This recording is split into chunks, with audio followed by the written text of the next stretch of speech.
আমাদের এই নির্বাচন নিয়ে এবং সংস্কার নিয়ে আমাদের বর্তমান যে অন্তর্বর্তীকালীন সরকার আছে তার প্রধান উপদেষ্টা কি ভাবছেন, কি বলছেন, এগুলো নিয়ে নানা ধরনের চিন্তা ভাবনা আলাপ আলোচনা সাধারণ মানুষের মধ্যে হচ্ছে। সর্বশেষ যে বক্তব্য উনি তুলে ধরলেন জাতিসংঘ মহাসচিবের কাছে, জাতিসংঘ মহাসচিবের সঙ্গে আলাপচারিতায় উনি কিন্তু সংস্কার নিয়ে কিছু কথা বলেছেন।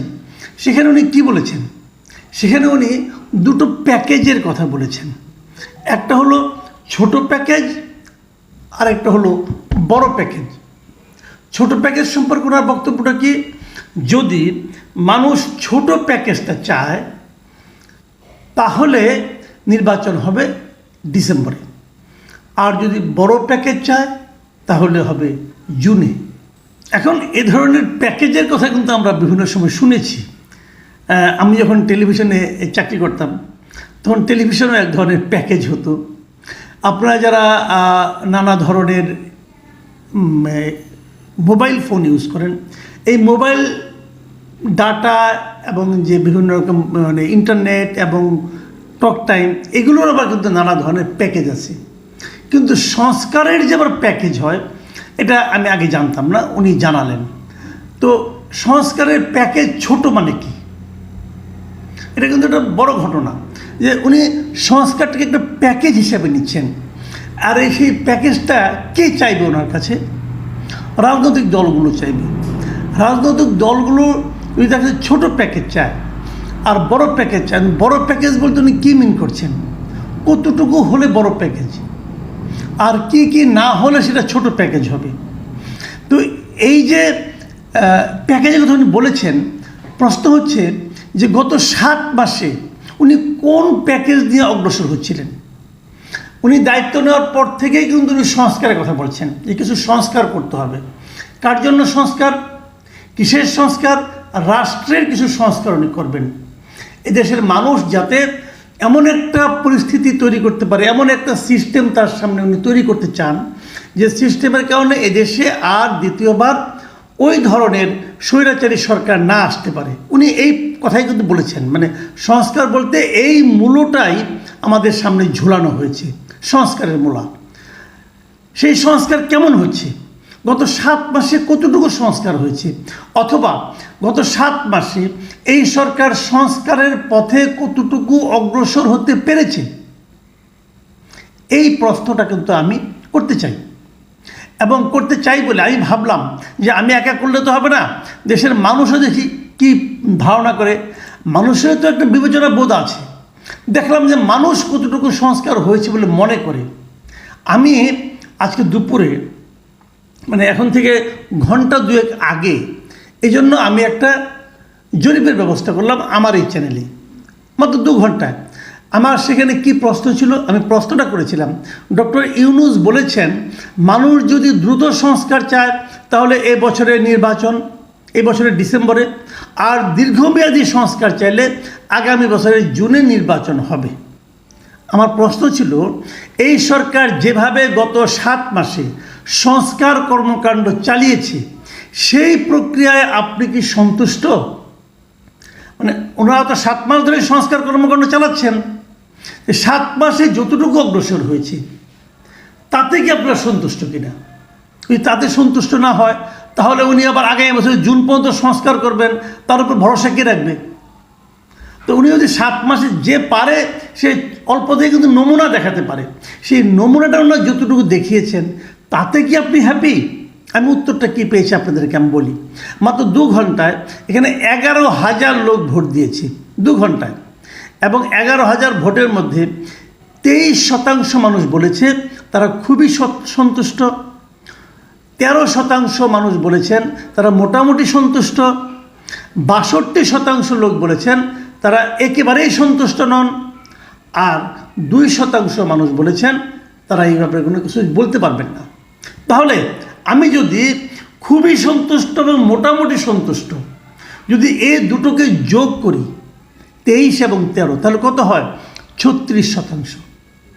মানে কিছু কিছু সন্তুষ্ট এবং অনেক সন্তুষ্ট দুটো মিলে হয় 36%। আচ্ছা, ধরে নিলাম যারা জানেন না তাদের এখানে যোগ করি, যদি সেই 2% যোগ করি তাহলে হয় 38%।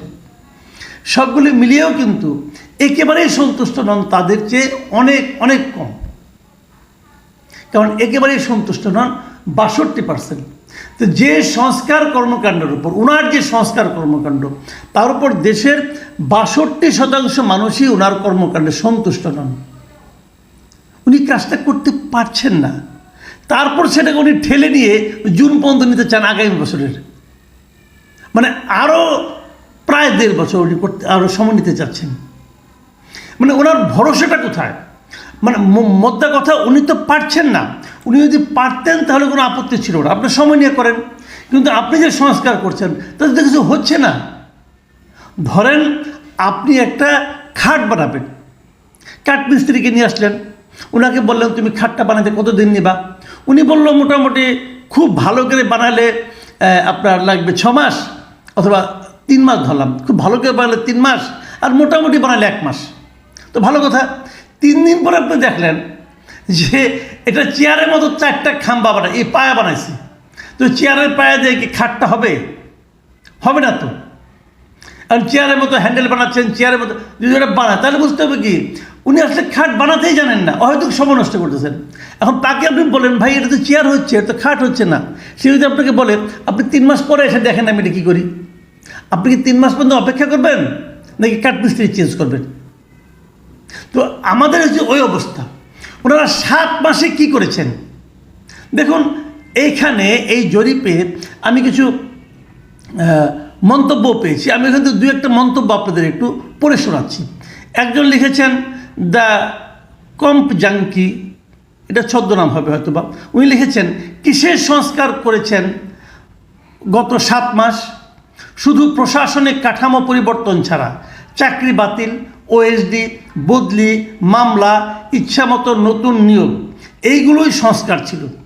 এগুলোই নতুন দল জাতীয় নাপা আর জামাতের সুবিধার জন্য করেছেন।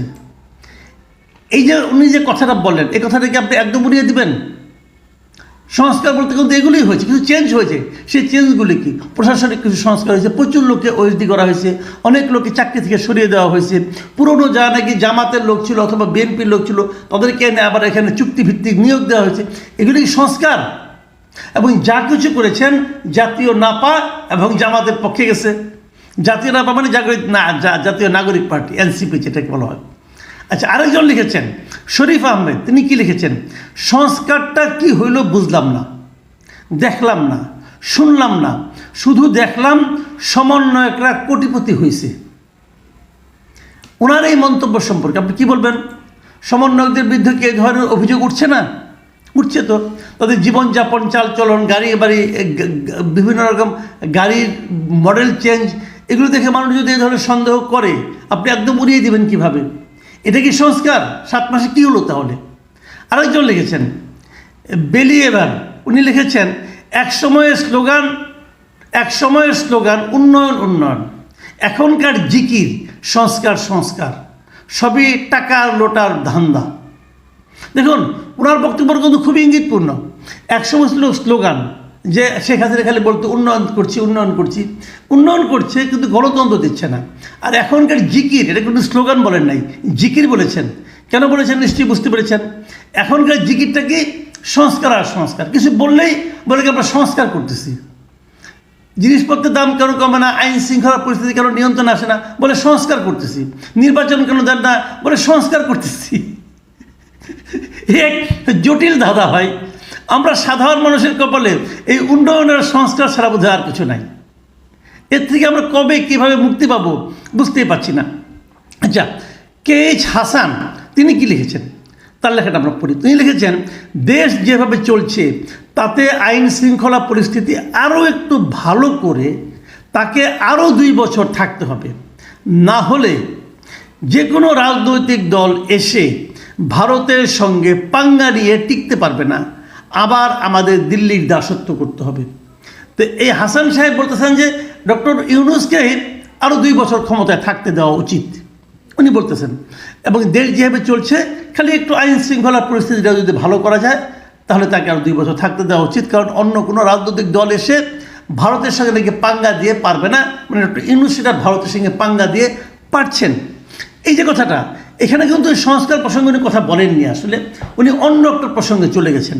তবে এইটা আমি কেন রেখেছি সেটা বলার জন্য রেখেছি এই কারণে। আমি হাসান সাহেবকে গেলে একটা রিকোয়েস্ট করব, ভারতের সঙ্গে পাঙ্গা বলতে আপনি কী মিন করছেন? ভারতের সঙ্গে যুদ্ধ ঘোষণা করবেন, ভারতের সঙ্গে অসহযোগ করবেন, নাকি মুখে মুখে বলবেন ভেতরে ভেতরে করবেন, কোনটা? আমি একটা এক্সাম্পল দিয়ে আপনাকে বলি। ডক্টর ইউনূস কয়েকদিন আগে কিন্তু ভারতের সঙ্গে সম্পর্কের ব্যাপারে বিবিসিকে অনেক ভালো কথা বলেছেন। উনি বলেছেন ভারতের সঙ্গে আমাদের সম্পর্ক কখনোই খারাপ হয় নাই, ওনার সঙ্গে নিয়মিত যোগাযোগ আছে এবং ভারতের সঙ্গে সম্পর্ক খুবই সুন্দর। তাহলে যদি পাঙ্গাল লড়তে চান হাসান সাহেব এবং অন্যরা, তাদের সঙ্গে কিন্তু ইউনূস সাহেবের কথা মিলতেছে না। আরেকটা জিনিস যদি সম্ভব একটু দেখে নিন যে এই ইউনূস সরকার ক্ষমতায় আসার পর ভারতের সঙ্গে আমাদের আমদানির পরিমাণ আগের তুলনায় বেড়েছে নাকি কমেছে? আমি যতটুকু জানি বেড়েছে। আগে যতটা পণ্য আমদানি করতাম তার চেয়ে বেশি পণ্য এখন আমরা আমদানি করছি। হিসাবটা যদি চান পরে একসময় দেবো আপনাদেরকে।